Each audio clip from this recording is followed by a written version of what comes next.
ये पृथ्वी, ये भगवान की पत्नी है, और तीसरी है बिरजा जो है नदी। और इन्हीं बिरजा के और भगवान के 7 पुत्र हैं जो दुनिया में 7 समुद्र के रूप में बह रहे हैं। ये भगवान के और बिरजा के पुत्र हैं।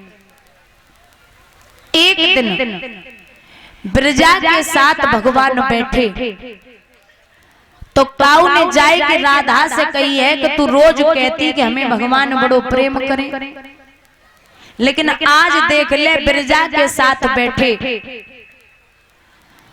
तो राधा भाग के पहुंची। बिरजा तो नदी रूप में परिणित हो गई और भगवान अंतर ध्यान हो गए। राधा आई कि कोप भवन में लेट गई। भगवान ने मनायो, अरे पगली काय को बावरी बनी है, मैं तेरी सौगंध खाता हूँ, मैं तेरे अलावा किसी को इतना प्रेम नहीं करता।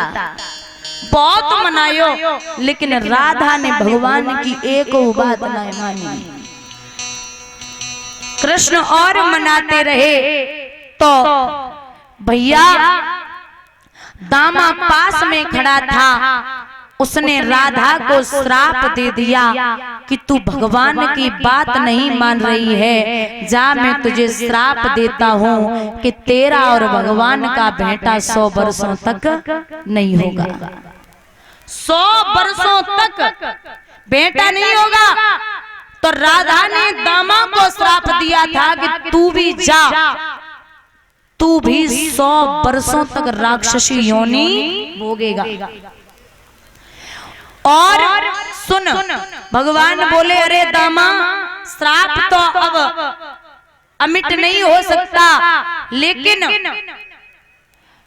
ये राधा मुझे इतना प्रेम करती है, मैं इससे ये तो कहना चाहता हूँ कि भले ही मैं हफ्ते में एक पल के लिए दर्शन क्यों न दूं, लेकिन देता जरूर रहूंगा। इसीलिए भगवान मथुरा जाने के बाद लौट के नहीं आए।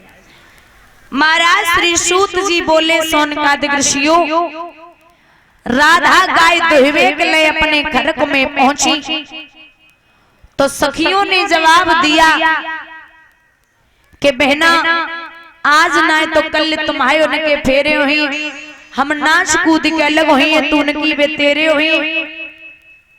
लेकिन जब बताए दे भगवान को कौन से संदूका में बंद करके रखो है। राधा बोली तुम पागल हो, भगवान किसी के बंधन में नहीं है। भगवान अगर बंधन में होते ना तो अभी तक तो पता नहीं उनके इतने अच्छे अच्छे भक्त हुए, कौन सा भक्तों ने जिंदगी भर के लिए कैद कर लेता। वो प्रेम का और भाव का भूखा रहा है। इतना कहकर के राधा गाय दुहवे के लिए मई खरक में घुस गई।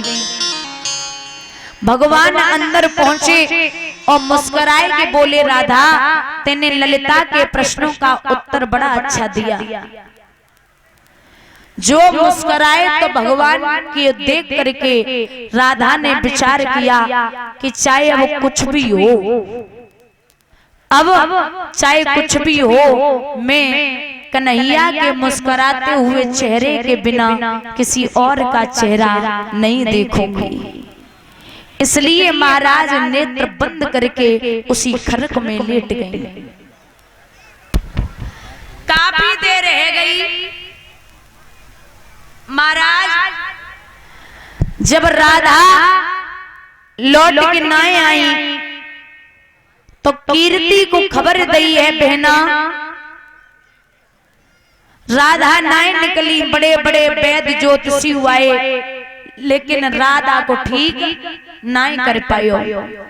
ले लेकर पानी लोटन में झोंका नीम के डुबो करके सब काली काली कहने लगे, अब उल्टे सीधे हो करके।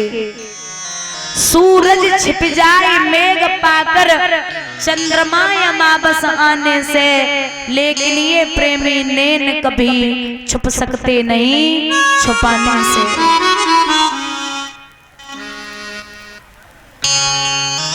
अब महाराज कीर्ति रोई तो ललिता ने जवाब दियो, रोए मत बहना, अब हम बन्नांग को लेवे को जाए रे जो राधा को डसकेंगे। कीर्ति बोली कि पागल है, वो नांग खाए कि वो बामे घुस गो, अब कहां धरो। तो बोली चिंता ना करे, हम बन्नांग को ही लेवे को जाए रे। और मैया यशोदा के द्वारे पे पहुंची, बोली मैया। हाँ बिटिया। मैया यशोदा। हाँ बिटिया।